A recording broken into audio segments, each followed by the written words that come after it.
No se on Jenni Könönen, Suonenjoen kaupungin viestintä- ja tapahtumakoordinaattori tässä hei. Seuraavaksi minä esittelen teille Suonenjoen kaupungin tapahtumakalenteria, että miten se toimii ja mistä se löytyy. Kalenteri löytyy täältä meidän etusivulta. Täällä on tämmöinen punainen laatikko, missä lukee tapahtumat. Pääset siitä klikkaamalla tapahtumakalenteriin tai sitten voit rullata vähän alaspäin, jossa näkyy tapahtumakalenteri ja siinä on 3 nostoa seuraavista tulevista tapahtumista kalenterin mukaan. Sitten klikataan kaikki, katso kaikki tapahtumat, niin sitä kautta pääset meidän tapahtumakalenteriin kiinni. Ja täällä näkyy tapahtumakalenteri.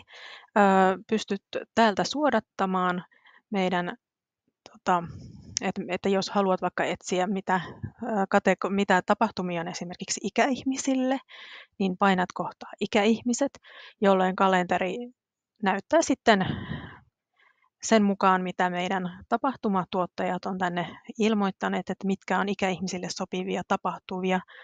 Ja vastaavasti sitten taas, jos haluaa katsoa mitä on lapsille ja nuorille, niin ihan samalla tavalla lapset ja nuoret, niin se nostaa esille lasten ja nuorten tapahtumat.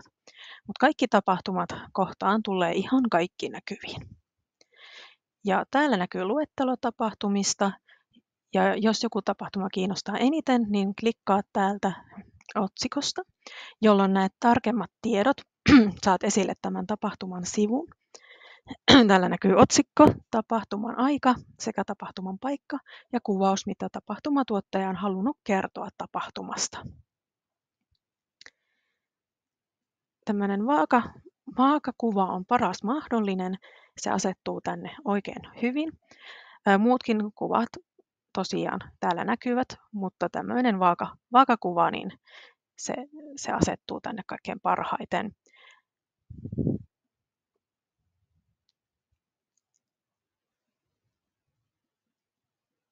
Niin kuin näette tässä näin. Kun haluat ilmoittaa tapahtuman, painat täältä Ilmoita uusi tapahtuma -napista, jolloin tänne ilmestyy tämmöinen yhteys, niin kuin lomake, minkä täyttämällä saat tapahtumasi näkyviin tapahtumakalenteriin.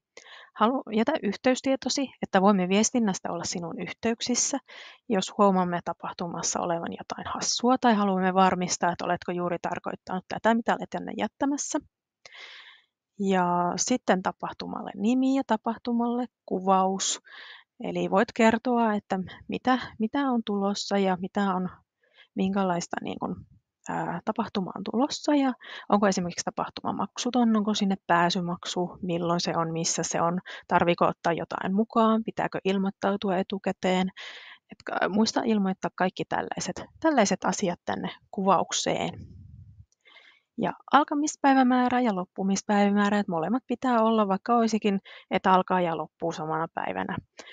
Ja toisaalta, että jos on tapahtuma, joka tapahtuu usein, esimerkiksi, että on tapahtuma, joka toistuu joka ensimmäinen tiistai, niin sitten sinne laitetaan tuonne tapahtuman kuvaukseen ne tarkemmat päivämäärät ja että tapahtuu joka kuukauden ensimmäinen tiistai, mutta sinne tosiaan se ensimmäinen tiistai ja milloin on viimeinen tiistai-kokoontuminen. Esimerkiksi tällä tavalla kannattaa laittaa, että tämä on yksi tapa. Tietenkin voit jokaisen ilmoittaa myös erikseen.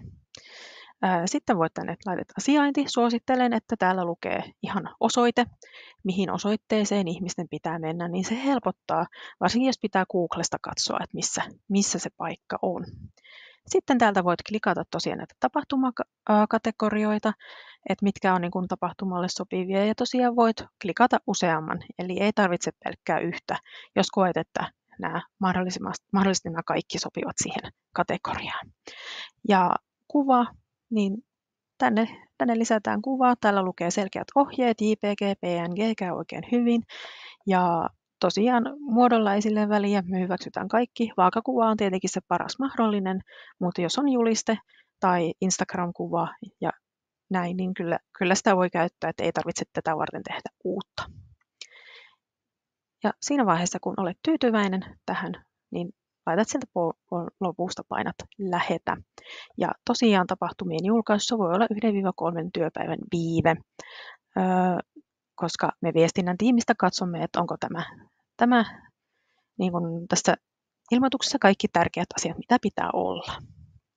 Ja tosiaan tämä tapahtumakalenteri on maksuton, kaikille avoin, eli jos mietityttää tai jotain muuta, niin ota meihin yhteyttä viestintään.